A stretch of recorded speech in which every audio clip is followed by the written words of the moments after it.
nuovo buongiorno telespettatrici, telespettatori di Antenna 3, se ci state già seguendo sapete che siamo in diretta straordinaria dalle 9 di questa mattina per raccontarvi della strage di Castella d'Azzano. Siamo nel Veronese, a sud di Verona, dove nella notte un'esplosione nel corso di uno sgombero è costata la vita a 3 carabinieri, Marco Piffari, Valerio Dapra e Davide Bernardello. Questi i volti delle 3 vittime, 3 militari, 3 carabinieri scelti che stavano entrando in azione per procedere con uno sgombero che sulla carta era complicato. Si sapeva che era un'operazione delicata, delicatissima, a rischio, ma certo non si poteva immaginare un epilogo del genere. Quindi 3 le vittime, tanti i feriti, ma adesso ci colleghiamo. Torniamo a ricollegarci con Valentina Visentin, Cristian Roque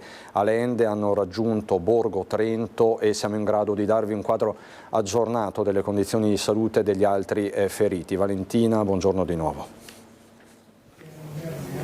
Sì, buongiorno dall'ospedale Borgo Trento, qui con me il dottore Ciro Paolillo, direttore del pronto soccorso, che ha accolto i feriti anche i più gravi che sono arrivati qui a Borgo Trento, 14 il bollettino dei feriti, la maggior parte ricoverata proprio qui. Adesso con il dottor Paolillo facciamo il punto della situazione, come stanno i feriti, ce ne sono 3 particolarmente gravi. Sì, buongiorno, innanzitutto cordoglio e vicinanza con le forze dell'ordine. È stata una notte abbastanza pesante per loro e per noi. Ecco. Noi abbiamo in questo momento accolto a Borgo Trento 9 feriti, un civile e 8 esponenti delle forze dell'ordine, 3 codici rossi ricoverati in terapia intensiva, 2 in terapia intensiva per la precisione e 1 in centro ustionati, 2 sono intubati.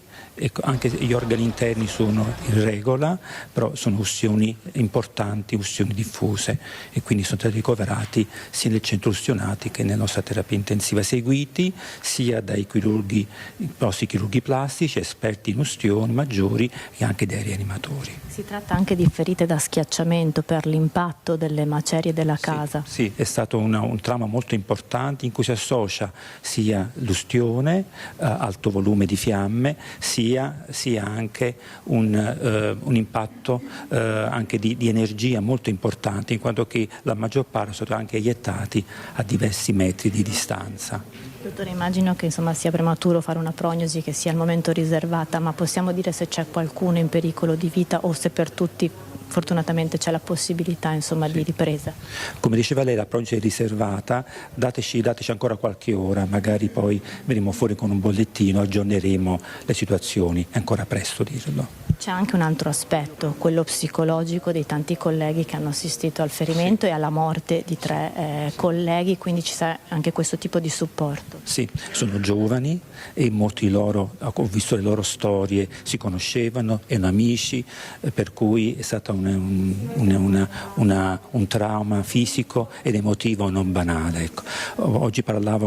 Stamattina parlavo con i medici che li seguono, delle forze dell'ordine, e mi hanno rassicurato che avrebbero già attivato un servizio di psicologia proprio per questo motivo. Il cordoglio, mi diceva prima, anche per le 3 vittime, per le famiglie delle 3 vittime. Sì, le 3 vittime erano quelle più vicine all'impatto e sono decedute perché sono state colpite proprio da un grosso trauma da schiacciamento e quindi sono morte sul colpo. Purtroppo non c'è stato nulla da fare.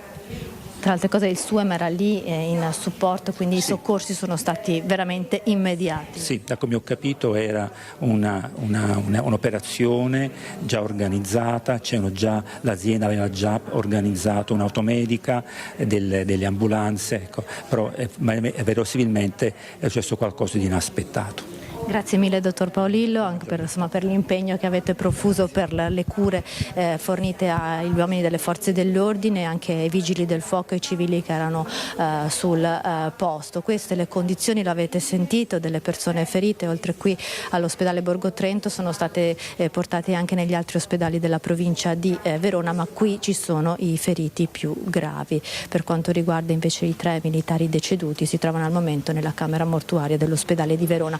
questo il quadro tecnico, poi vi aggiorneremo quando ci sarà un nuovo bollettino per capire dunque le condizioni, se c'è un miglioramento nelle condizioni dei feriti. Dall'ospedale Borgo Trento è tutto, la linea può tornare allo studio. Valentina, perdonami, ci sono notizie dalla Procura? Ci sarà un punto stampa ufficiale? È una domanda che ti sto facendo più volte questa mattina, me ne rendo conto, ma è importante forse a questo punto fissare le... Dovrebbe essere previsto un punto stampa. Dovrebbe essere previsto un punto stampa dal Comando Provinciale dei Carabinieri, ma ovviamente sono informazioni che stiamo attendendo anche noi per raccogliere un quadro completo e ricostruire nel dettaglio quella che insomma è stata precisamente la dinamica della tragedia, perché ovviamente si sapeva che c'era solo la donna all'interno, ma cosa abbia provocato l'innesco, chi abbia azionato eventualmente l'innesco, sono tutti elementi che stanno per essere ricostruiti dalla Procura e dai Carabinieri, che ovviamente stanno seguendo le indagini. E Valentina,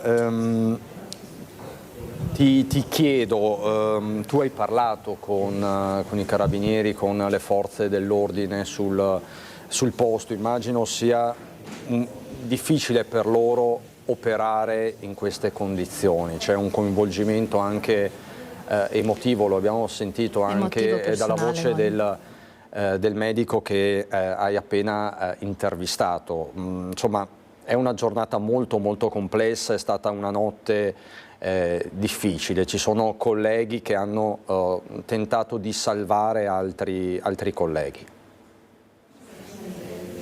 Proprio così è quello che abbiamo percepito, abbiamo visto ovviamente volti segnati dal dolore dei militari che comunque stanno continuando a lavorare sul posto ininterrottamente, col pensiero rivolto ovviamente ai 3 colleghi deceduti e alle loro famiglie. Sono colleghi che avevano figli, colleghi giovani che avevano iniziato il servizio e insomma ovviamente storie al di là della divisa e rapporti umani ovviamente, quindi abbiamo visto tanta commozione nonostante non si siano mai fermati con il lavoro e proprio veramente ci hanno detto che hanno scavato tra le macerie a mani nude pur di cercare di prestare soccorso immediatamente, subito dopo l'esplosione. Valentina, io ti ringrazio, grazie a te Cristiano Calende, torneremo a collegarci nel corso di questa prima edizione, dovrebbe esserci o si collega a momenti, si collegherà a momenti anche la nostra Daniela Sizzia che si trova sul posto dell'esplosione, perché come vi dicevo i fronti aperti sono tanti in questo momento, c'è un'emergenza sanitaria con la macchina dei soccorsi della sanità veronese mobilitata, si stanno curando i feriti, si sta mettendo contemporaneamente in sicurezza l'area della deflagrazione, questa struttura che è esplosa, implosa, che ha provocato la strage che vi stiamo raccontando, e c'è appunto un'inchiesta in corso con gli uomini della scientifica intervenuti sul posto. L'ipotesi di reato al momento è quella di omicidio volontario premeditato che potrebbe tramutarsi in reato di strage per i fratelli Ramponi, Franco, Dino, Maria Luisa. Maria Luisa, lo avete sentito dalle parole della nostra Valentina Visentin, si trovava all'interno dell'abitazione al momento dell'irruzione delle forze dell'ordine, i 2 fratelli probabilmente erano all'esterno. Si è sentito questo forte odore, un odore appunto di gas, così ha riferito fino dalle prime ore del mattino il ministro della difesa Guido Crosetto, e si è sentito, a quanto si apprende, anche un fischio. Lo stesso procuratore di Verona ha parlato di una vicenda incredibile. Ci sono gli attestati di cordoglio, di vicinanza, di solidarietà di tutto il mondo istituzionale, locale, nazionale e non solo. La Premier Meloni parla di sacrificio, il capo dello Stato Sergio Mattarella ha chiamato, ha telefonato e ha manifestato la sua vicinanza al comandante generale dei Carabinieri Luongo, poi le parole appunto del ministro Piantedosi e ancora le parole di Crosetto, che ha parlato di una tragedia che non era prevedibile, perché questo è un altro aspetto che dovrà essere chiarito. Io vi rifaccio sentire per un attimo le testimonianze, le primissime testimonianze raccolte da Francesco Ratai, ve le rifaccio sentire perché sono importanti, importantissime in questa fase, perché ci parlano del contesto nel quale sarebbe maturato tutto ciò, un contesto problematico noto ai residenti e ai vicini di casa.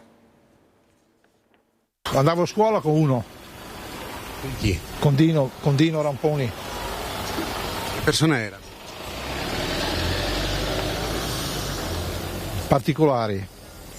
Particolari, diverse dagli altri. Persone particolari, hanno mai dato segni strani? L'anno scorso, che sono andati, è venuto fuori anche servizio sull'Arena di Verona, che è venuto fuori l'ufficiale giudiziario per come si dice, per mandarli via, e loro sono andati sul tetto e hanno riempito una stanza di gas. Poi non so, si sono accordati, non so, con i servizi sociali. Loro erano in attesa dei servizi sociali, capisci? Erano in attesa di una casa, però loro non volevano un appartamento, loro volevano, diciamo, un rudere con la stalla per le mucche. Questa notte è stato svegliato da cosa? Da un botto? Da cosa? Da un botto. Ma com'era sto botto? Abbastanza forte. Ma come una bomba, non...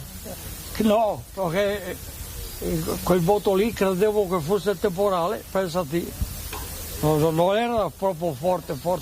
E quando è uscito di casa lei ha visto tutti i carabinieri, polizia, vigili del fuoco? Così. E cosa ha provato? Cosa ha sentito? Niente, con ancora le gambe che trema. Li vedevo quando passavo in bicicletta, che accudivano lì il bestiame, ma si vedeva che era in uno stato pietoso. So che hanno tentato ancora l'anno scorso di sviluppare i vestiti di benzina, perché non gli accettava che portasse via il patrimonio che aveva. Insomma. Che persone erano? Guarda, proprio mi dicono che erano un po' particolari. Ecco. Non è la prima volta che fanno? No, perché l'anno scorso sono stati una giornata sul tetto, perché era la prima volta che mai gli mandavano lo sfarato così, e adesso quest'anno è fatto questo disastro. C'è un dolore anche per le vite perse di questi carabinieri? Più che altro per quello, cavoli. Era gente che non voleva affari con nessuno. Guarda, non voglio dire niente, no, lascia stare, lascia perdere. No, ma è solo per capire. C'è anche dispiacere di queste 3 vite. Bravo. Più che mi dispiace sono quelle 3 famiglie lì. Sì, abitanti del paese, ecco, erano qua da Casteldalzano, sono nati qua a Casteldalzano, qua in via San Martino. Quello che mi dicono le voci che ho sentito è che erano comunque persone un po' particolari. Sì, erano un po' persone che si sono isolati, diciamo, dal resto del paese, vivevano un po' come dei eremiti questo, però sono sempre stati supportati anche dal comune, da quando c'ero io, anche ad adesso dall'attuale amministrazione. Addirittura gli avevano già procurato anche un appartamento per andare via da questa casa che era stata sequestrata, ecco. Loro avevano paura per gli animali, immagino. Ma più che altro avevano un legame talmente forte con la loro casa che già anche l'anno scorso avevano tentato un'altra volta di farla saltare, perché ha detto piuttosto di andare via saltiamo noi con la casa, invece purtroppo ci ha rimesso della brava gente, dei bravi poliziotti, dei bravi carabinieri. Far morire 3 carabinieri così nel loro lavoro è disumano proprio. Quello sicuramente, i carabinieri, dispiace per quello. La situazione era brutta da quello che ho letto, però per i carabinieri è terribile. Ritorniamo a Castel d'Azzano fra pochissimo, ritorneremo con Daniela Sizzia ed Edoardo Paris, ma prima c'è la nostra Ilaria Marchiori che ha raggiunto il comando dei Carabinieri a Mestre. Ilaria, buongiorno.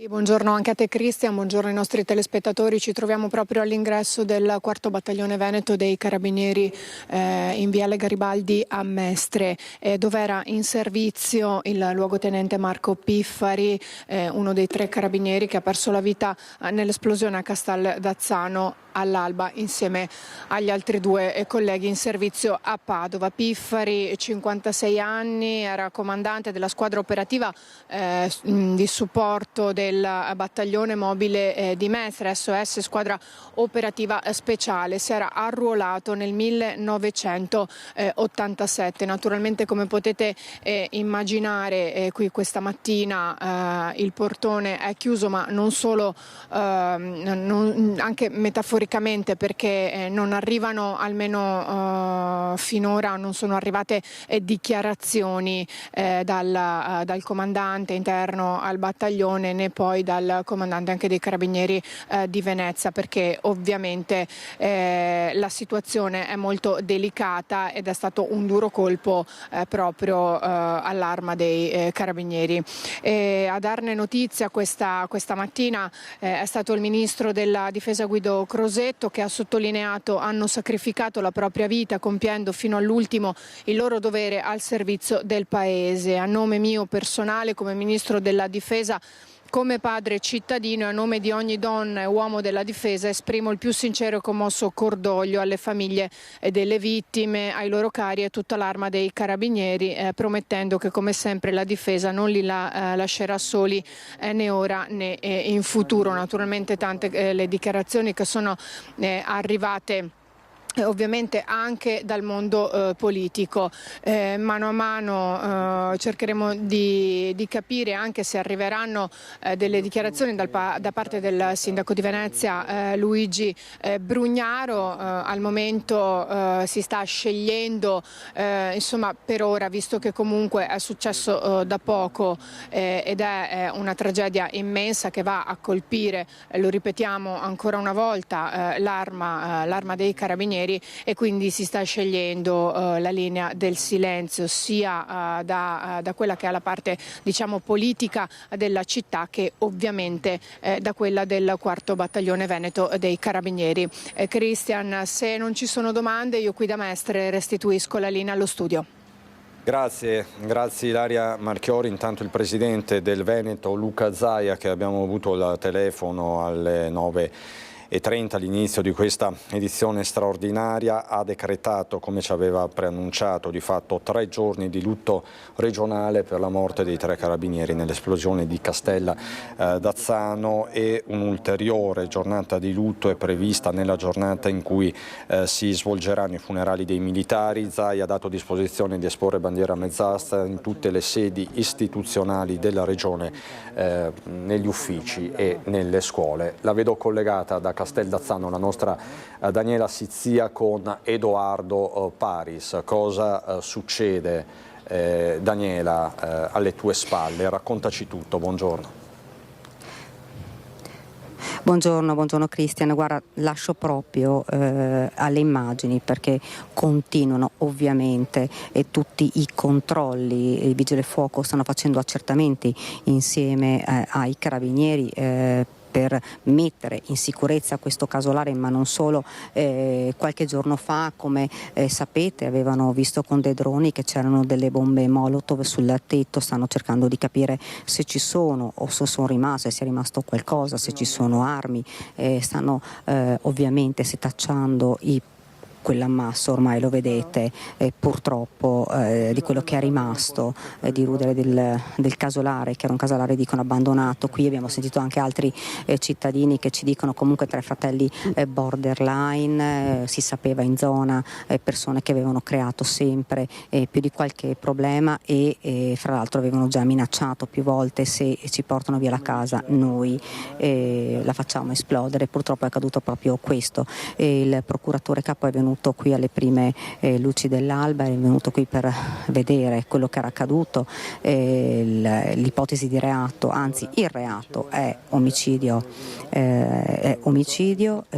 ma non si esclude, ce l'ho detto, non si esclude la strage, molto probabilmente si va verso quel reato. Strage sono morti, lo ricordiamo, questi 3 carabinieri, tutte persone specializzate, tutte persone che facevano parte di nuclei esperti, sapevano dove andare, sapevano cosa fare, e fra l'altro loro erano andati anche, facevano parte di quei nuclei dove insomma sono stati visti in tutte le province, da Treviso, Venezia, perché in tutte le situazioni dove potevano esserci problemi loro intervenivano, quindi personale esperto, ma mai si sarebbe potuto pensare che questo casolare era stato riempito di gas. Sapete che tutti e 3 sono stati fratelli, i 2 fratelli e la sorella sono stati fermati, 2 si trovano in ospedale, la donna con delle ustioni, il terzo è stato invece preso mentre scappava per i campi qua, è stato catturato e portato in caserma per essere ovviamente interrogato. Io vorrei ricordarti anche, Christian, quali sono i nomi delle 3 vittime: il brigadiere capo da Pravalerio, il carabiniere scelto Bernardello Davide ed infine il luogotenente Marco Pifferi, 2 di Padova, 1 del nucleo di Mestre. Qui c'è davvero un silenzio spettrale, nonostante ci siano tantissime persone, non solo giornalisti, ma anche, lo vedete alle mie spalle, un'imponente forza dei vigili del fuoco che sta operando con tantissimi mezzi, i carabinieri, la Guardia di Finanza che la vediamo alle mie spalle, la polizia, tutti sono qui, ma c'è un silenzio davvero surreale, in segno davvero di rispetto, di grandissimo dolore per questa che ormai è veramente definita una strage. Lo vedete, continuano, fino a poco fa c'erano le gru che stavano andando su questo casolare, su questo ammasso di pietre, tutto è stato distrutto. Noi abbiamo anche sentito prima un cittadino e insomma ci diceva, tutti continuano a dirci sì, 3 persone insomma che si sapeva che erano insomma 3 persone che erano davvero ai limiti, lo hanno sempre fatto, sono stati già fermati, controllati, ora si cerca di capire, ecco, le indagini stanno cercando di capire chi ha innescato il tutto, chi ha innescato questa strage dei 3 fratelli. Per il momento, Christian, io ti lascio con queste immagini, lo vedete, sentite anche che silenzio che c'è davvero in questo momento, e appena ho qualche notizia ti chiedo nuovamente la linea. Assolutamente Daniela, grazie a te, Edoardo Paris. Immagini che raccontano veramente più di 1000 parole il sacrificio di questi 3 uomini, Marco Piffari, Valerio Dapra, Davide Bernardello. Davide Bernardello che era conosciuto nel Padovano, viveva ad Arsego, la comunità è in lutto. Torniamo a collegarci con la nostra Chiara Gaiani, con Alessandro Costacurta. Chiara, hai sentito anche il sindaco Canella che conosceva personalmente Bernardello, insomma è una giornata molto difficile questa. Sì, Christian, con Alessandro Costacurta ci siamo spostati nei pressi dell'abitazione di Davide Bernardello. Papà Freddy, mamma Maria Rosa, il fratello e la fidanzata hanno ricevuto per tutta la mattina l'affetto e la vicinanza della famiglia dell'Arma, che è qui anche a sorvegliare l'abitazione. Ci hanno proprio chiesto di fare qualche immagine dall'esterno, ma di non avvicinare la famiglia, che è davvero molto provata, in particolar modo i genitori di Davide Bernardello. C'è stato in mattinata, oltre al sindaco che abbiamo anche sentito, il comandante provinciale dei Carabinieri, il colonnello Simone Paccioni, a portare l'affetto. Si stanno alternando anche i vari comandanti delle stazioni. Davide Bernardello, la sua famiglia qui ad Arsego, che è una delle frazioni del comune di San Giorgio delle Pertiche, è ben voluta, amata. Il sindaco stesso lo hai ricordato, è stato un amico di Davide Bernardello, era coetaneo del fratello con cui proprio ha condiviso il percorso della scuola, delle scuole medie, e ci ha così detto come facevano la strada di ritorno dalle varie attività sportive con le mamme che si alternavano nell'accompagnare i figli nelle varie attività.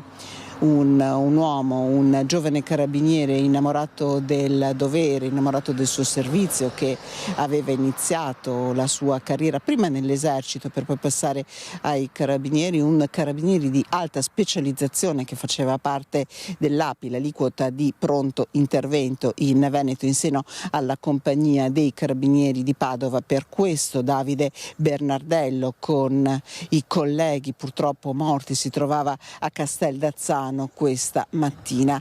E le parole del sindaco vorrei proprio riproporve, le parole commosse. Il sindaco faceva anche a tratti fatica a parlare, ma la voce di Daniele Canella, del sindaco di San Giorgio delle Pertiche, è la voce di tutti i cittadini di San Giorgio delle Pertiche che stanno piangendo in queste ore le lacrime per un amico, per un uomo, per un fedele servitore dello Stato morto proprio durante il suo servizio. Allora con Alessandro Costacurta vi lasciamo proprio all'intervista che abbiamo raccolto con il sindaco Daniele Canella, poi la linea può ritornare a te. Daniele Canella, sindaco di San Giorgio delle Pertiche.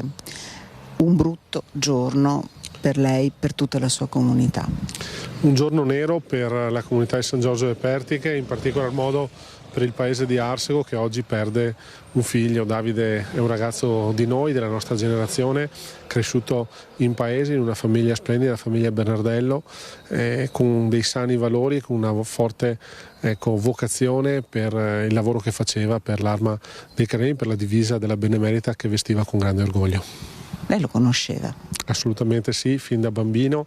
Abbiamo poco più di un anno di differenza, siamo cresciuti assieme a tanti altri ragazzi della nostra età, in paese, in parrocchia, a scuola, fin dai tempi delle elementari, delle medie, per cui ricordo non può che andare a questo ragazzo che rappresentava il meglio dell'Italia dei giorni nostri, un giovane veramente dedito al dovere, dedito al suo lavoro, con grandi e sani principi.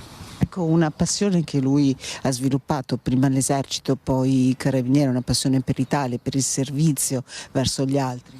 Una passione per il dovere, quindi un grande senso del dovere nei confronti dello Stato. Oggi è drammatico pensare come ha perso la vita, però questo ci racconta di un ragazzo che sicuramente nel suo cuore aveva prima di tutto, oltre alla famiglia, anche proprio il lavoro e lo spirito del servizio nei confronti della nazione. Quindi in un momento in cui in maniera semplice ogni tanto si criticano i giovani, si fanno confronti facili tra le generazioni di oggi e quelle del passato, io dico che Davide e la storia di Davide, la vita di Davide è una risposta importante di una generazione che è la nostra, di persone che come lui hanno dato la vita. Quindi oggi ricordiamo lui e gli altri due carabinieri che ci hanno lasciato, e soprattutto vogliamo stringerci in un grandissimo abbraccio alla mamma Maria Rosa, al papà Freddy, al fratello Filippo, alla fidanzata Marica, alla nonna, a tutta la famiglia di zii, cugini,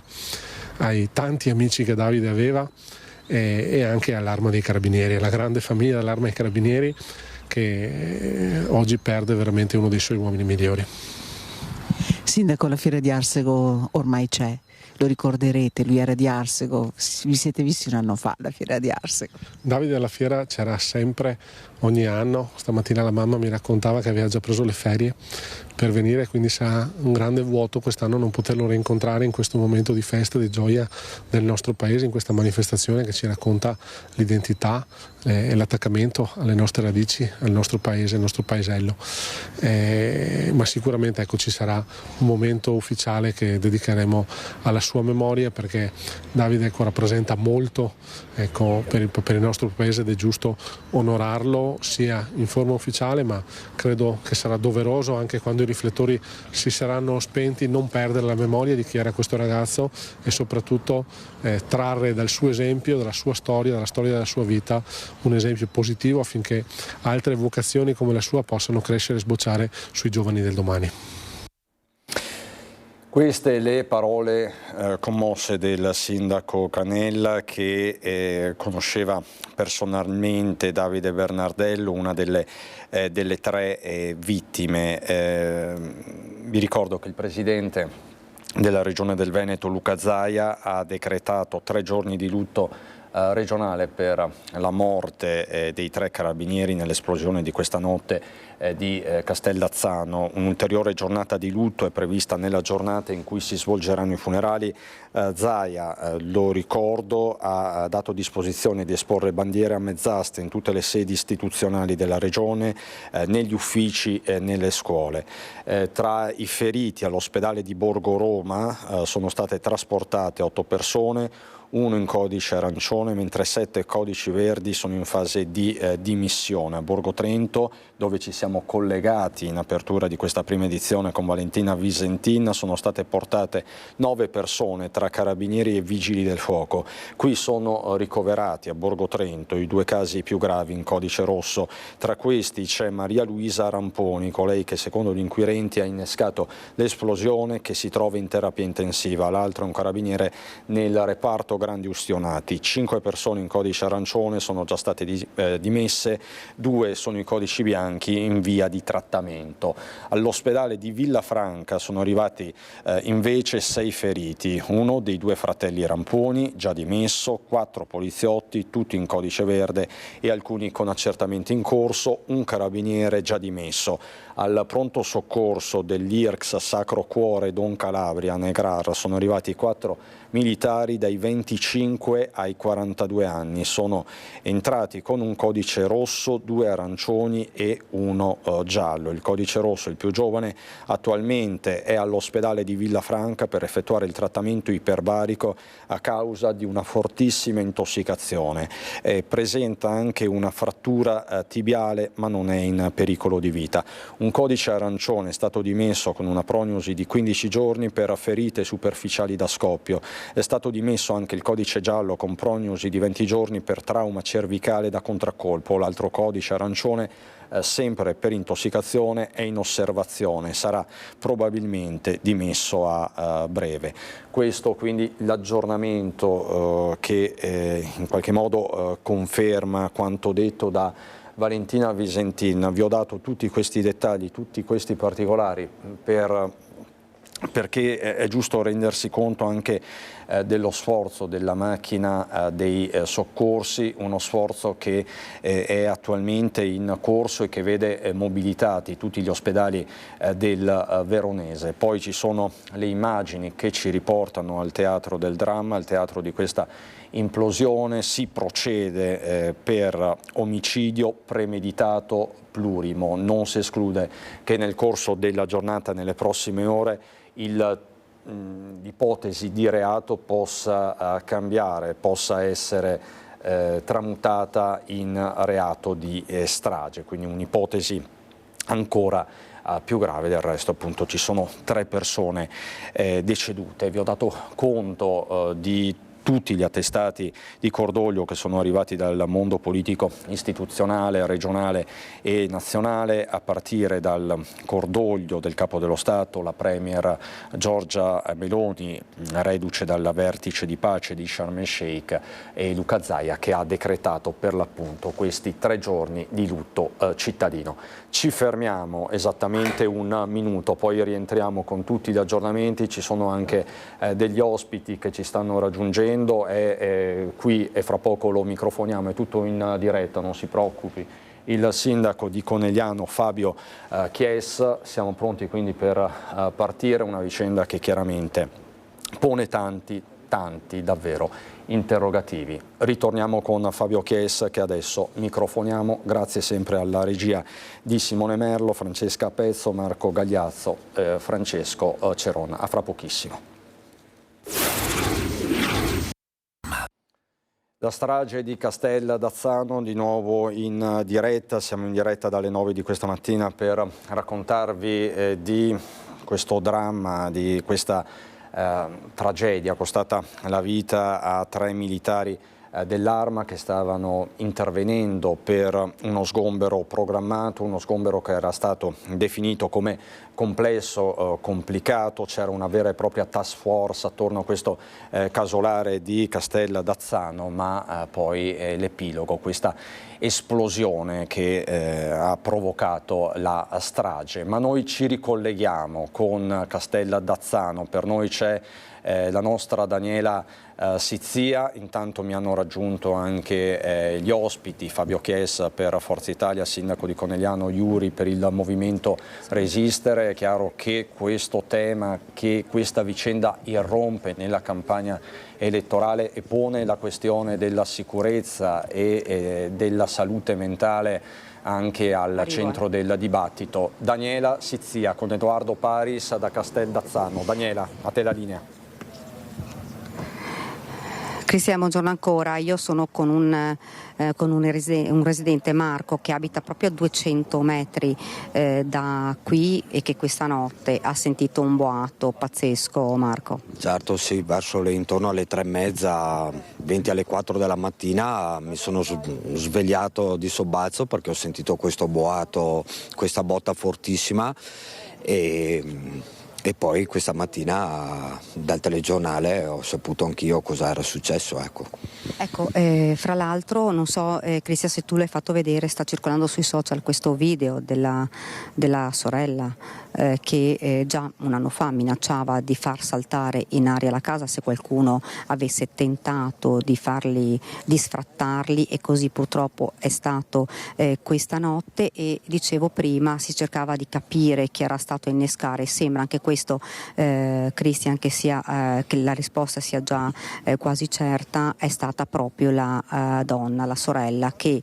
avrebbe, mettiamo sempre il condizionale, gettato una bomba Molotov nel camino in una casa che era satura di gas. Quindi vi faccio capire che esplosione, che deflagrazione c'è stata proprio mentre i militari tentavano di entrare. Dunque quelle bombe Molotov che erano state viste nel tetto dal drone e qualche giorno fa purtroppo erano lì, e quindi ad innescare tutto è stata la donna, che si trova, ve lo ricordo, ricoverata in ospedale per delle ustioni. Uno invece era fuggito ed è stato catturato, si trova in caserma. Un altro, il terzo fratello, invece si trova in ospedale anche lui ferito. Ricordiamo un bilancio davvero tragico.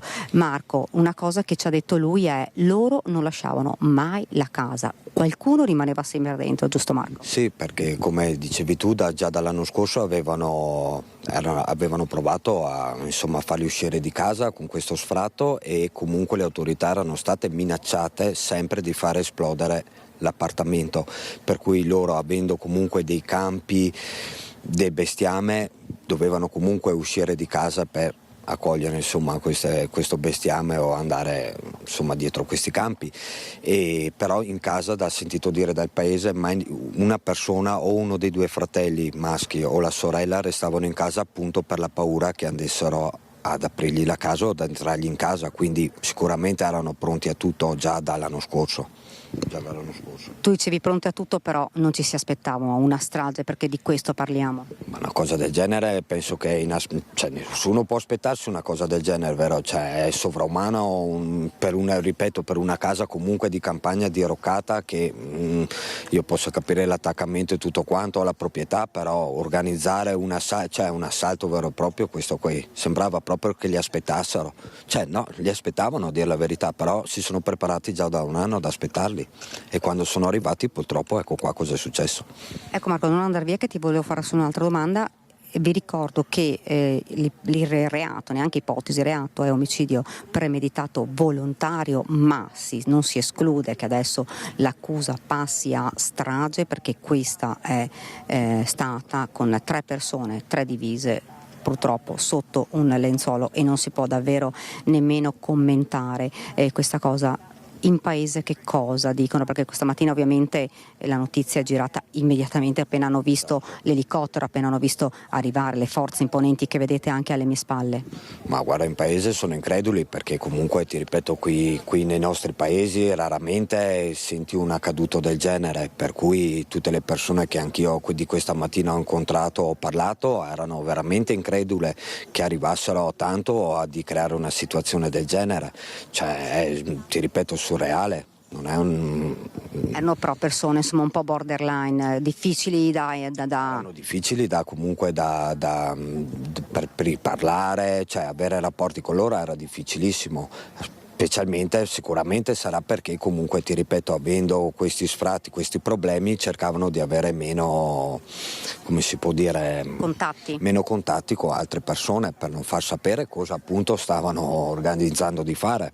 Ecco, che tu sapessi, insomma, 3 fratelli, ma avevano qualche amico, anche se non avevano grandi contatti con il paese, avevano qualcuno che andava a trovarli? Guarda, io ti dirò che da quello che so io, no. Cioè, bene o male, qui nel paesino li conoscevano tutti, perché comunque sono persone che hanno sui 60 anni, vero? Non sono persone giovani che il ragazzino non conosci o è appena arrivato.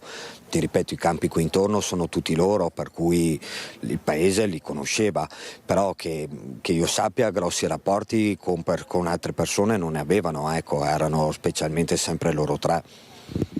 Ecco Cristian, grazie intanto a Marco, grazie perché insomma l'ospite abita a 200 metri proprio da questa casa e ha sentito alle 3 circa questa deflagrazione imponente, poi purtroppo lo sappiamo con 3 vittime, 3 carabinieri e 15 persone che sono rimaste ferite. Lo ricordiamo perché lo vogliono dire, lo ripetono anche le forze dell'ordine, lo ripetono gli uomini dell'arma, tutto personale specializzato, mai si sarebbe potuto pensare che si sarebbe arrivati a questo livello. Ricordiamo che l'ipotesi è che la donna abbia fatto cadere la bomba Molotov dal camino in un ambiente completamente saturo. Cristian, ti restituisco la linea. Daniela, grazie. Tra l'altro poi ritorneremo anche da Valentina Visentina, che sta raggiungendo il comando dei carabinieri di Verona. Subito mi chiede la linea per un'altra emergenza in corso, Ponzano Veneto con Edi Caliman. Anche qui un grosso incendio, un'imponente mobilitazione dei vigili del fuoco. Siamo alle case comunali. Edi, che cosa sta succedendo? Ti do la linea, vedo che sono attimi concitati anche a Ponzano e anche lì si sta lavorando senza sosta. Che cosa è capitato? Edi, sei in diretta con Nicoletta Rizzetto. Cristian, hai detto bene, sono momenti concitati. Avevamo il sindaco qui pochi istanti fa per capire insomma anche con lui e fare un po' il resoconto di questa giornata. Nicoletta intanto mi sta seguendo con la telecamera, siamo in via 25 aprile a Ponzano Veneto. Nicoletta, lasciamo passare ovviamente i vigili del fuoco che stanno ancora operando in questi minuti. Ci mettiamo qui, Cristian, il colpo d'occhio non è dei migliori, ma ci hanno vietato sostanzialmente di oltrepassare il filo rosso al di là della camionetta. Le persone che abitano questo condominio che vedete oltre la siepe fumo che ha raggiunto gli appartamenti sono 12, in tutto circa 25-30 persone, 3 gli animali salvati, tra cui 2 gatti e un cane, 2 di questi salvati proprio pochi minuti fa. L'incendio divampato proprio dalla finestra della cucina, da dove Nicoletta sta inquadrando la finestra qui in via 25 aprile. Probabilmente una pentola lasciata sul fuoco. Sono ricordiamo alloggi comunali che sono adibiti a persone seguite da assistenti sociali o comunque persone con fragilità e difficoltà, che sono state tra l'altro molte di queste salvate dai carabinieri. Abbiamo raccolto la testimonianza di una signora e possiamo chiederle, signora, di raccontarci come è stata salvata? Siamo in diretta qui su Antenna 3, è stata salvata proprio dai vigili del fuoco. Sì, sono stata salvata, tirata giù dalla terrazza, mi hanno messo la scala e mi hanno fatto scendere. Lei ha cominciato a sentire questo forte botto, ci hanno detto tutti? Io non ho sentito botto, ho sentito fumo, odore di fumo, ho aperto la porta dell'appartamento e c'era un muro nero di fumo. E da lì sono arretrata e siamo andati in camera. E da là abbiamo aspettato sul microterrazzino che arrivassero i pompieri. I pompieri che hanno portato lei e sua figlia giù insieme al vostro cane? Sì. Prima si sono occupati di Johnny, poi di mia figlia e poi di me. Grazie signore, intanto come vedi Christian e come vedete voi telespettatori, siamo vicino alla casa della signora che sta aiutando poi tutte le persone che sono qui a aspettare di poter rientrare nelle abitazioni che sono al momento alcune inagibili. Tutti i piani superiori, ci diceva il sindaco, sono al momento inagibili, alcuni piani inferiori perché ovviamente le gettate delle pompe dei pompieri ovviamente sono state talmente cospicue per cercare in tutti i modi di bloccare il fuoco in tempo molto molto breve, che hanno causato delle infiltrazioni anche nei piani inferiori. Ci hanno detto che appunto l'incendio è divampato dalla cucina, pare appunto una pentola lasciata sul fuoco. Sindaco, eccolo qui, l'abbiamo raggiunto.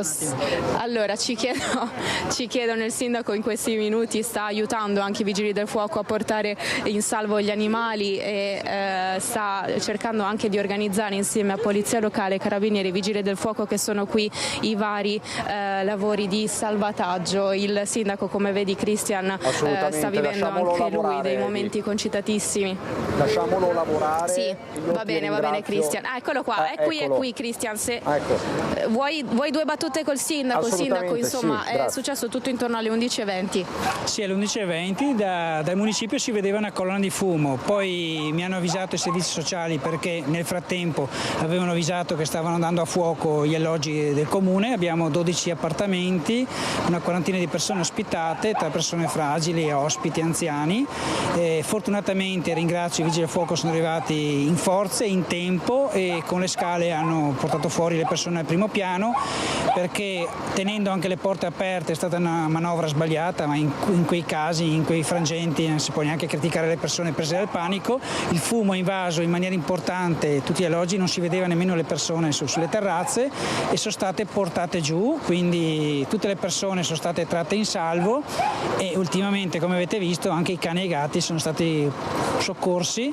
Ringrazio i vigili del fuoco, il personale sanitario che è intervenuto in forze perché abbiamo avuto anche 2 malori e adesso l'incombenza del comune intanto di trovare degli alloggi per ospitare tutte queste persone, perché oggi difficilmente può entrare qualcuno e nei prossimi giorni sicuramente almeno 4 alloggi saranno inagibili, ma per un po' di tempo, perché il fuoco è stato importante, le temperature elevate e tutto il resto l'ha fatto l'acqua, ma giustamente. Si sente di lanciare un appello anche in aiuto della popolazione? Con l'occasione, allora, siccome alcune persone che alloggiavano hanno sicuramente dei parenti e li hanno, e nel momento familiari di difficoltà penso che si possano anche accantonare ruggini che hanno portato magari a distanze, e quindi noi adesso li chiamiamo tutti perché abbiamo bisogno della comunità che li accolga. Chi non ha nessuno, adesso vediamo se in qualche maniera con le riaffittacamere o altre situazioni, adesso i servizi sociali si stanno muovendo, siamo qui presenti sia col servizio sociale che con l'ufficio tecnico, stiamo aspettando anche l'ATER, perché la proprietà è comunale ma la gestione dell'ATER, per capire come fare fronte alla situazione. Grazie sindaco. Christian, quindi 2 malori e un'intossicazione, le ambulanze sono andate via proprio pochi minuti fa, questo da Ponzano. Se ci sono aggiornamenti ti richiediamo la linea. Ti ringrazio per questa fotografia come sempre molto puntuale. Insomma, una mobilitazione continua dei nostri vigili del fuoco, delle nostre forze dell'ordine, e poi succede quello che è successo, una tragedia, sindaco Chiesa, inenarrabile, che lascia attoniti. Assolutamente sì, innanzitutto Un ringraziamento a tutte le forze dell'ordine per il lavoro che fanno quotidianamente sul nostro territorio, i vigili del fuoco, tra l'altro che per noi amministratori sono fondamentali in quanto ci sono tanti interventi, non solo il fuoco ma anche l'acqua. Abbiamo visto cosa è successo negli ultimi mesi con le esondazioni, diciamo, i vigili del fuoco sono sempre presenti. Questa tragedia ci ha colpiti tutti, siamo venuti qui per fare un confronto elettorale, ma mi sembra che tutto in questo momento stia passando in secondo piano rispetto a una tragedia che vede tre persone che sono morte compiendo il loro dovere. Il nostro pensiero va anche alle loro famiglie, ai loro amici, a tutti i loro commilitoni, tutte le persone che gli sono vicine in questo momento. E devo anche dire che ci sono anche tante situazioni di disagio, perché molte di queste sono situazioni di disagio che spesso cerchiamo di intercettare, ma alcune volte non si riesce ad intercettare. Il mio pensiero va anche al sindaco, che saluto, perché avere le persone comunque che stanno nei nostri alloggi popolari, che molte volte sono persone in difficoltà, con disagi mentali oppure con difficoltà economiche, adesso dovrà trovare anche lo spazio per ospitarli, perché nel momento in cui vanno fuori dagli appartamenti dobbiamo subito ricollocarli, perché ricordiamo che sono famiglie che magari hanno anche ragazzi che vanno a scuola, hanno bisogno di un tetto sopra la testa, un insieme di tanti pensieri che va in questo momento alle persone in difficoltà, ma soprattutto ai familiari delle vittime. Ne parlavamo questa mattina con il direttore Luigi Vaccialli, i temi sociali, i temi del disagio sociale, la fragilità delle famiglie è anche una questione di sicurezza, di ordine pubblico, e voi come sindaci lo vivete quotidianamente. Sì, lo sono assolutamente, devo dire che vediamo i casi che succedono, ma non vediamo tutti quelli che vengono evitati dai servizi sociali, da anche una rete di sussidiarietà orizzontale fatta dalle persone comuni, perché noi abbiamo tantissime associazioni di volontariato che danno una mano in questa direzione, che evitano che le situazioni degradino, però ce n'è tante. Noi pensiamo sempre a un territorio ricco in Veneto, soprattutto nella nostra provincia, ma a fronte di un territorio ricco, come dico sempre, ci sono anche tante sacche di emarginazione che non dobbiamo sottovalutare, perché stanno aumentando. Contiamo anche che il costo della vita oggi non va di pari passo con i salari sicuramente, e anche tante persone che fino a qualche anno fa stavano bene oggi si trovano in situazioni di difficoltà, e penso che il nostro aiuto vada soprattutto a tutte queste. Questa è l'ottica di un sindaco, c'è poi l'ottica di un imprenditore che lavora nel mondo del fitness, dello sport. Lo conoscete tutti, Yuri, che oggi rappresenta il movimento Resistere. Yuri, con te abbiamo parlato tante volte in questi anni di disagio sociale. Questa è una vicenda, una storia che affonda in una situazione di degrado, di disagio. Daniela Sizzia l'ha definita borderline. È brutto a dire, ma questo è il risultato di ciò che io ho sempre parlato in passato. Cioè allora, quello che è successo a Verona è una tragedia, io lo posso definire anche veramente un attentato vero e proprio, perché qua si è voluto fare questo.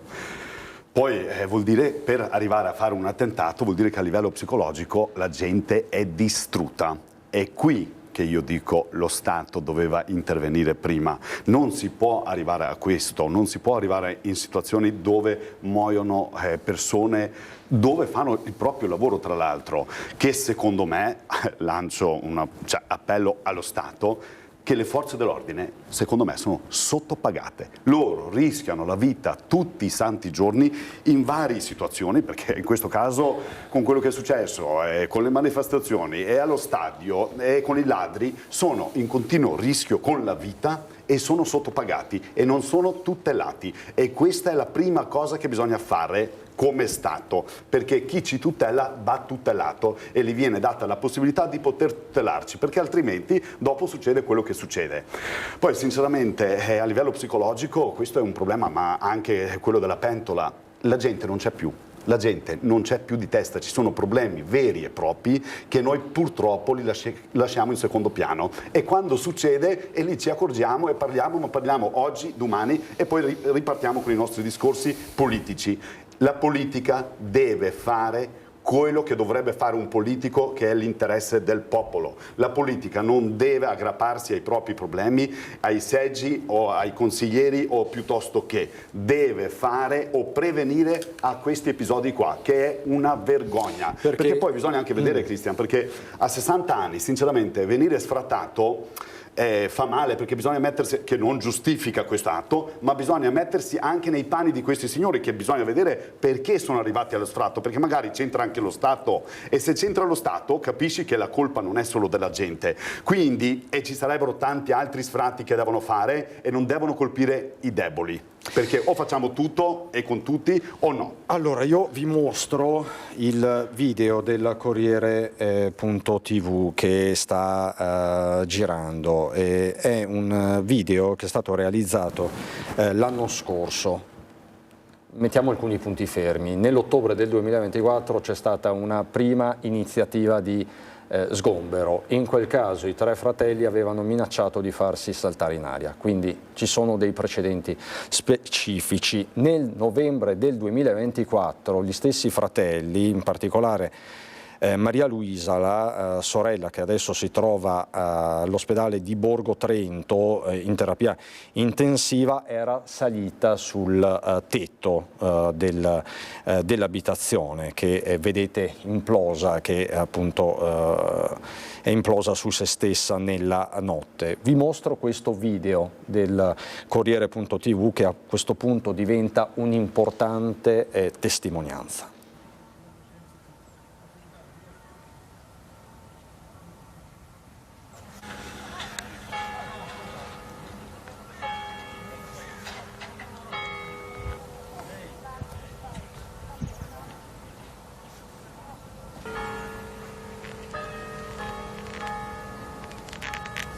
Mi chiamo Ramponi Maria Luisa e sono con mio fratello che lottiamo da 5 anni per avere giustizia.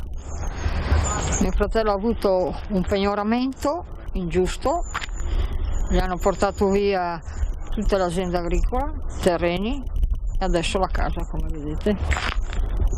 Oggi volevano fare lo sgombero e siamo opposti in tutti i modi, insomma. Abbiamo riempito la casa di gas per riuscire a lottare. È 5 anni che lottiamo con avvocati che si sono venduti, ci hanno rovinato. Il tribunale fa di tutto a tenere nascosto questa cosa attraverso sentenze sbalorditive. Ci siamo trovati 5 anni fa una firma falsa in un mutuo e questo mutuo non si è più fermato la procedura per colpa degli avvocati. C'è un custode che continua a darci dosso, falsità di tutti i tipi, calunnie, di tutto. Non sappiamo più cosa fare, non abbiamo più nulla, continuiamo a subire e subire. Ci è restato solo la casa, anche quella ci vogliono portare via. Ci hanno portato via di più di 1 milione di valore di terreni. Ce l'hanno venduta a poco più di €1, terreni fabbricabili anche.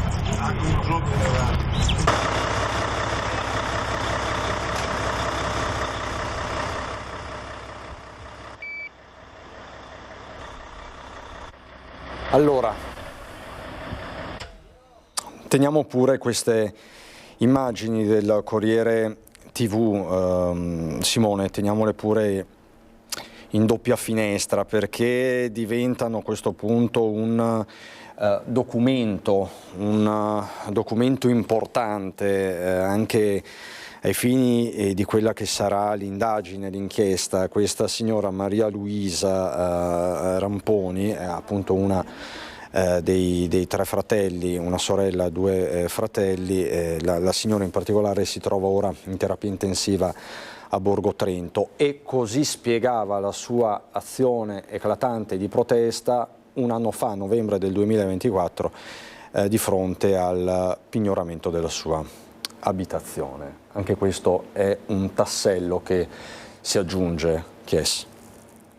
È sconcertante sentire la signora, perché effettivamente la situazione di disagio, poi bisogna andare a ricostruire la vicenda com'è. Sicuramente sono vicende difficili, questo però, come diceva giustamente anche Yuri prima, non giustifica in alcun modo quello che è successo. 3 persone che facevano il loro dovere, semplicemente mandate dallo Stato per fare il loro dovere, sono rimaste uccise e oggi piangeranno le loro famiglie e i loro amici. Avremo delle persone che sono rimaste sole. Ripeto, va bene le situazioni di disagio, ma nulla giustifica una situazione di questo tipo e noi siamo sempre comunque dalla parte di chi rappresenta lo Stato e che opera, come diceva prima, anche con stipendi miseri, perché questo è vero. Ci troviamo di fronte a delle persone che ogni giorno rischiano la vita e ce ne accorgiamo e realizziamo la cosa solo in questi momenti qui, ma dobbiamo ricordarci che tutti i giorni magari fermano delle persone che hanno delle armi a bordo delle loro macchine o fermano delle persone che portano droga e non sanno mai chi si trovano davanti e lo fanno solo per tutelare i cittadini onesti, per cui dispiace perché in questo caso qui non c'era motivo per fare una cosa del genere. Capisco la disperazione, però uccidere persone che nulla c'entrano con la vicenda in cui erano finite, magari a torto o a ragione questi fratelli, ha portato oggi a una disgrazia che non ha pari, che non ha neanche motivo di esistere proprio. Ecco, vedete dalle immagini, lo ripeto, del Corriere.tv, qua probabilmente c'è un altro fratello che era salito sul tetto e poi vedete, vado avanti con il video Simone, grazie dalla regia, ecco qui fermo l'immagine, vedete ci sono anche qui vigili del fuoco, forze dell'ordine, personale scelto e c'è una bombola del gas. Queste le immagini del Corriere.tv girate nel novembre del 2024, insomma. Lascia esterrefatti tutto questo, Yuri. Ma come abbiamo visto è stato preannunciato, cioè questo video ci spiega, o meglio, mi dà 3 conferme di quello che io ho detto prima. Allora, prima di tutto, vedere la signora in queste condizioni, la vedi già che ha problemi, è disperata, è pronta a tutto, anche perché non ha null'altro da perdere. Seconda cosa, tocchiamo la burocrazia. Ha detto che sono 5 anni che andiamo avanti con gli avvocati piuttosto che. Questa è una cosa vergognosa in Italia. La burocrazia non può durare così tanto, devono mettersi a lavorare.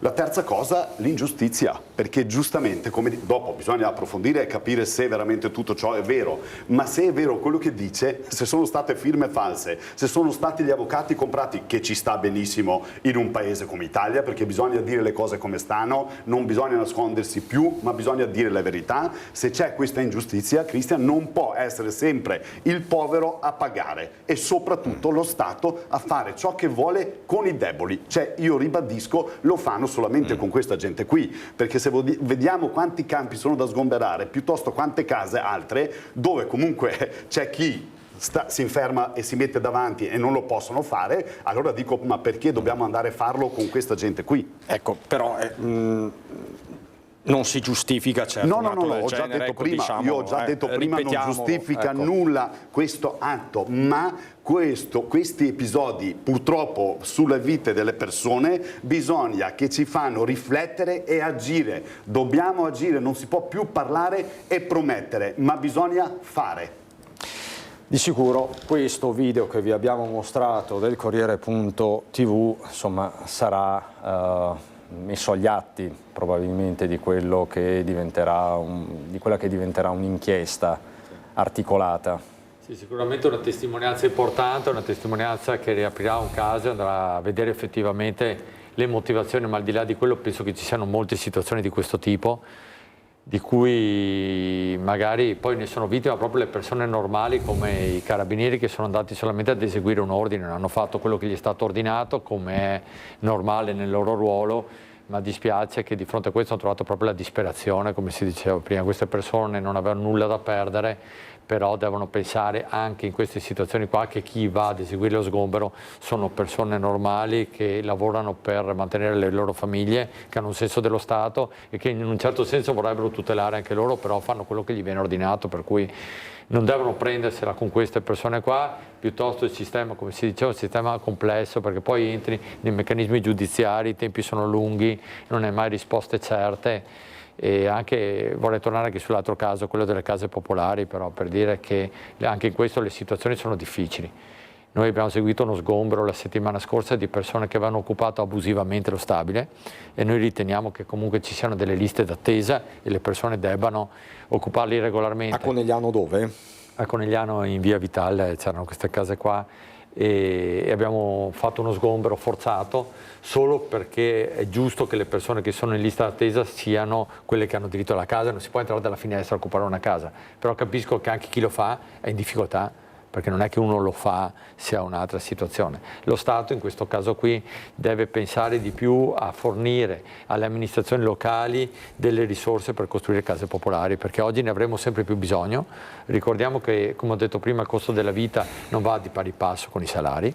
Noi ci ritroviamo con persone che lavorano e sono povere, una condizione che in Italia non è mai esistita, perché ricordiamo che anche chi faceva l'operaio in Italia ha mantenuto negli anni 70, 80, 90 i propri figli all'università, ha fatto una vita dignitosa.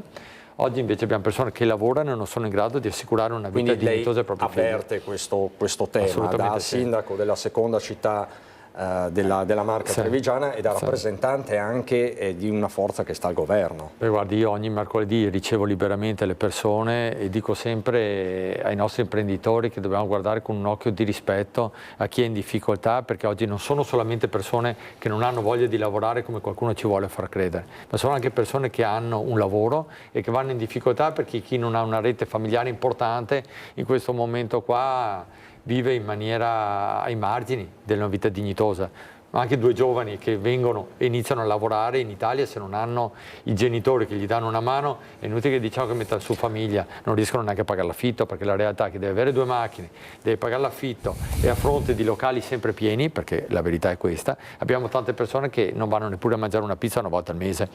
Magari abbiamo paura di affrontare questi discorsi. Quindi questo è un tema che va affrontato in questa campagna elettorale. Sì, perché vorremmo vedere solo la parte bella del nostro territorio, invece esiste anche questa parte. Questo è anche un j'accuse nei confronti del suo governo, Chiesa, per certi versi. Ma guardi, possiamo fare un j'accuse nei confronti di qualsiasi governo degli ultimi 40 anni, perché l'impoverimento delle fasce deboli, della fascia media, è un impoverimento generalizzato che non dipende, dico sempre, da un governo di centrodestra o centrosinistra, dipende da un sistema che si sta purtroppo avvitando e che non dà soluzioni e non dà risposte. No, proprio questo, nel senso... Ma quindi la Regione può fare qualcosa da questo punto di vista? Allora, io ho detto anche l'altra volta, se la Regione, come dicono tanti, non può intervenire, allora io mi chiedo perché andiamo a votare per la Regione. Allora andiamo direttamente a Roma e andiamo lì a discutere. Ma se si vota vuol dire che la Regione può fare, ma certo che può fare. Se non può fare altro deve chiedere, deve rompere le scatole a chi di dovere, a chi sta su, a chi può decidere, perché è troppo facile andare in Regione e star tranquilli e portarsi a casa lo stipendio a fine mese. Bisogna lavorare per il popolo che ti ha portato lì, perché è il popolo che ti vota e ti vota per fare l'interesse proprio. A noi non possiamo nasconderci dietro un dito, come diceva Fabio prima, adesso è inutile parlare destra, sinistra, forza, Lega piuttosto che. Loro sono al governo, comunque la situazione purtroppo è quella che è. Quindi bisogna essere coerenti, bisogna essere realisti e bisogna dire come stanno le cose, perché se ogni volta cerchiamo di difenderci perché io faccio parte del governo, allora cerchiamo di difenderci tra noi politici, anch'io futuro spero, e non va bene perché i politici sono al servizio del popolo. Questo io che continuo a dire, non importa destra o sinistra, perché la sinistra ha fatto i danni che ha fatto, la destra non ha risolto i problemi. Questo è il vero senso di tutta questa situazione. Il vero problema è che i problemi non sono stati risolti e se i problemi esistono la soluzione c'è, basta trovarla. Allora, un minuto di pubblicità, poi rientriamo in diretta e vediamo se riusciremo a collegarci con Valentina Visentin che si trova al comando provinciale dei Carabinieri. Dovremo parlare con il comandante. Un minuto di pubblicità e rientriamo.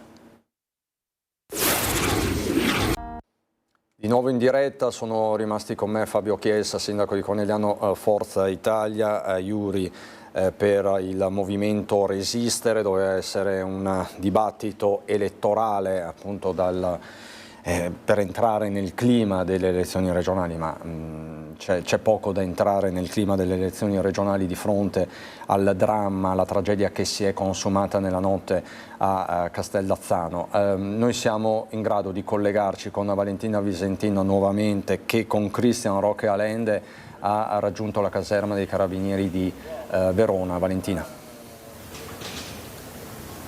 Sì, siamo arrivati alla caserma dei Carabinieri, al comando provinciale dei Carabinieri di Verona in via Salvo d'Acquisto, e come vedete c'è due gigli deposti da un cittadino qui davanti al cancello della caserma, un cittadino che dopo aver sentito la notizia ha deciso di portare questi fiori per i 3 carabinieri deceduti. Siamo in attesa di avere delle comunicazioni ufficiali però per quanto riguarda la posizione dei 3 fratelli Ramponi, autori di questa tragedia, di aver appunto fatto esplodere la loro casa, e nell'esplosione sono morti 3 carabinieri. La sorella Maria Luisa, che era l'unica all'interno della casa e che a quanto pare potrebbe aver innescato l'incendio con l'esplosione e con le bombole del gas, lei si trova ricoverata in terapia intensiva all'ospedale Borgo Trento di Verona. I 2 fratelli, Dino è stato dimesso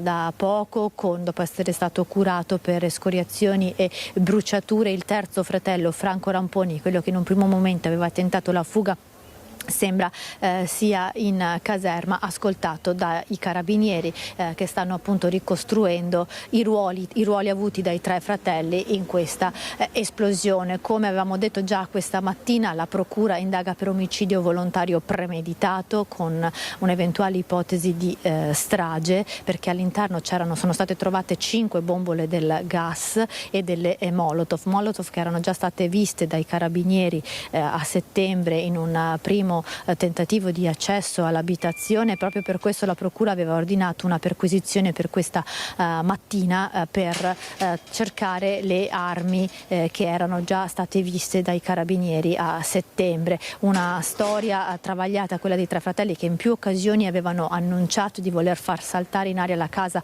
qualora gli fosse stata portata via, perché pendeva appunto lo sfratto richiesto dopo il pignoramento da parte della banca. Per quanto riguarda c'è il cordoglio, e il presidente della Regione Veneto Luca Zaia ha imposto 3 giorni di lutto regionale più un giorno di lutto quando verrà decisa la data dei funerali dei 3 carabinieri. Un lutto cittadino anche a Castellazzano, come proclamato dalla sindaca. Noi siamo in attesa, come dicevamo, di qualche dichiarazione da parte dei carabinieri, ma sono ovviamente per loro ore concitate, perché oltre a dover fronteggiare la perdita dei colleghi devono anche indagare e capire cosa è accaduto questa notte intorno alle 3:15, quando c'è stata l'esplosione che ha spezzato la vita di 3 carabinieri, 2 carabinieri di 56 anni, un carabiniere di 36 anni.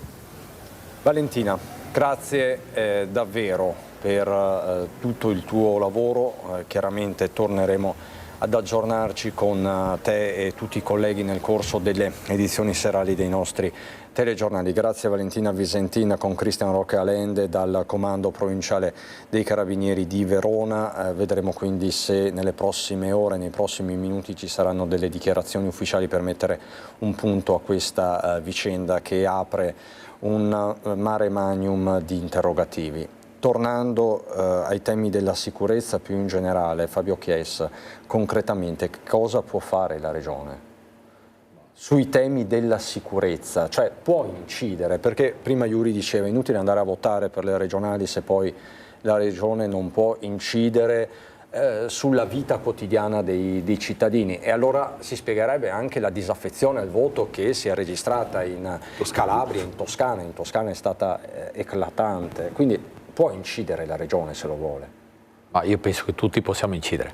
Mi dispiace quando ci togliamo dalle responsabilità. Ecco, io penso che, vabbè, io faccio il sindaco, magari è un ruolo nel quale è impossibile togliersi le responsabilità, anzi molti di noi ne chiedono di più, perché tante volte avere in mano la capacità anche legislativa di poter risolvere alcuni problemi ci consente di confrontarci meglio con la gente.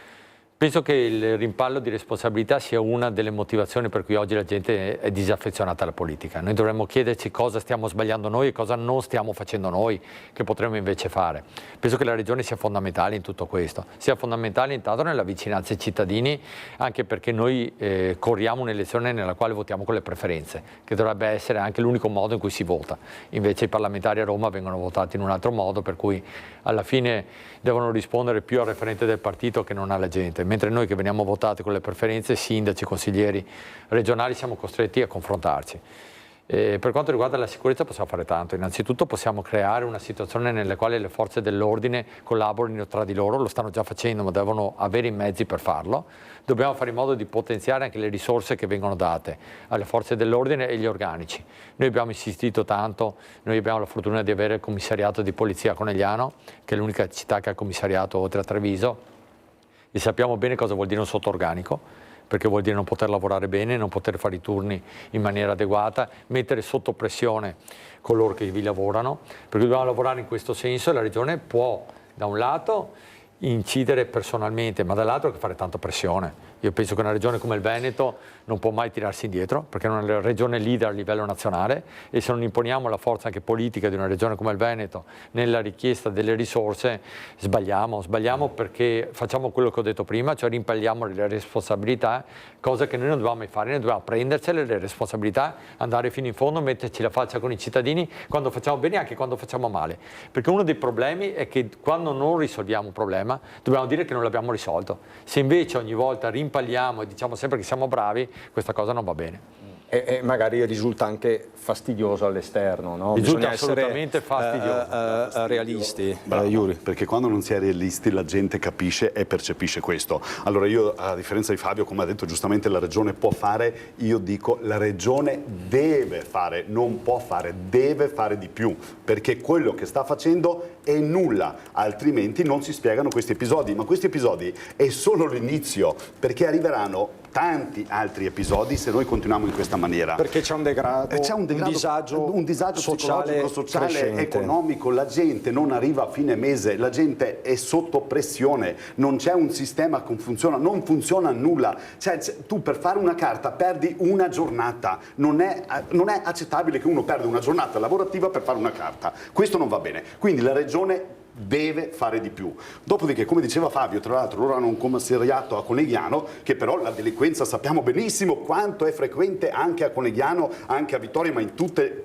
ormai le città piccole. Quindi io non sono d'accordo, perché io penso che il numero di agenti è quello maggiore noi abbiamo come agenti. Secondo me è impiegato male, è gestito male e soprattutto è sottopagato. Quindi io propongo che la sicurezza, è quell'argomento che io affronto per le elezioni, deve essere dopo la sanità, ma se non per primo, secondo me, risolto come problema, perché altrimenti rischiamo di avere questi episodi che veramente fanno pena, tragedie come questo non si possono vedere. Allora, c'è Daniela Sizia da Castella d'Azzano, Simone dovrebbe collegarsi. No, non c'è ancora, si collega fra brevissimo anche Daniela Sizia e chiudiamo quindi con lei dal luogo di questa tragedia. Quindi ma se posso aggiungere una cosa a quello che diceva, sanità e sicurezza vanno di pari passo, cioè noi dobbiamo pensare oggi che declinare i servizi sociali, declinare la sanità, declinare questo è importante per cercare di evitare situazioni di degrado e sono strettamente collegate, più ci occupiamo delle persone più riusciamo ad evitare degrado. Invece su una cosa non sono d'accordo, sulla gestione, cioè secondo me i commissariati oggi veramente sono in sottorganico e sono bravi a farli funzionare bene. D'altronde le difficoltà aumentano sempre di più perché i ragazzi oggi vanno a controllare, cioè, è cambiato, quando cambiano le situazioni bisogna cambiare anche le soluzioni. Gestiti male proprio per questo, perché tu non puoi intervenire perché un ragazzo ti chiama e è caduto dalla bicicletta perché ha litigato con l'amico, perché mi porti via una macchina della polizia che potrebbe intervenire su un vero problema. Questo intendevo gestiti male. Cioè, purtroppo è di moda giocare o prendere in giro gli agenti. Questo non va bene, non si può accettare. Questo è un altro tema. Aspetto. Daniela Sizia, ti vedo con Edoardo Paris a Castel d'Azzano. Chiudiamo con te. Daniela. Sì, Christian, sempre qui, non so se lo riuscite a vedere, se Edoardo riesce a farvelo vedere da questa mattina, da quando è successa questa tragedia. Continua ad esserci in aria il drone delle forze dell'ordine che continua a girare, il drone che aveva visto le Molotov qualche giorno fa sul tetto di questo casolare abbandonato a pochi passi da noi, proprio dietro le spalle di Edoardo, che adesso vi farà vedere. È rimasto fermo da questa mattina l'elicottero dei carabinieri, fermo lì sul campo.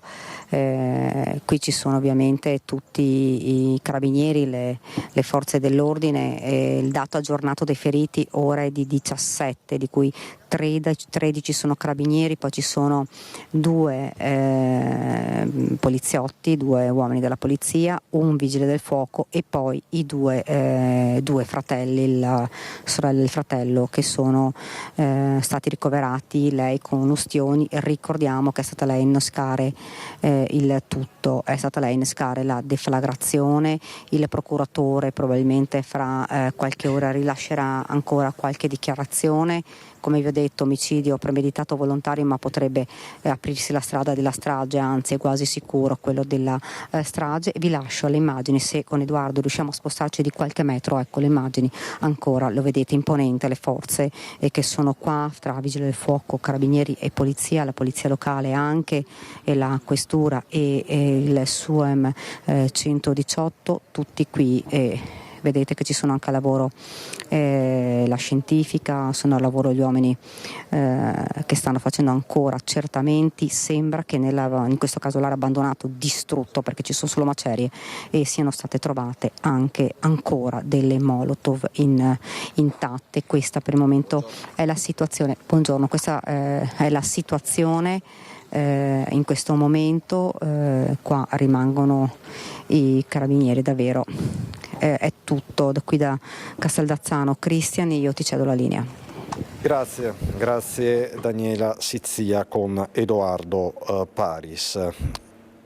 Allora, sul posto nel pomeriggio, comunque a Verona, non sappiamo se a Casteldazzano o al comando dei carabinieri, arriverà il comandante generale dell'Arma, Luongo, al quale oggi tutti hanno fatto riferimento anche per gli attestati di cordoglio, a partire da quello del capo dello Stato Sergio Mattarella, poi la Premier Giorgia Meloni, a seguire tutta la catena istituzionale. È il momento dell'orgoglio, ma anche il momento di interrogativi anche pesanti. C'è un'inchiesta in corso, insomma staremo a vedere passo dopo passo. Grazie Yuri per il movimento Resistere, grazie Fabio Chiesa per Forza Italia. Abbiamo incentrato chiaramente il dibattito su questo fatto e non potrebbe essere altrimenti, quindi tutti gli aggiornamenti noi ve li daremo nel corso dei nostri telegiornali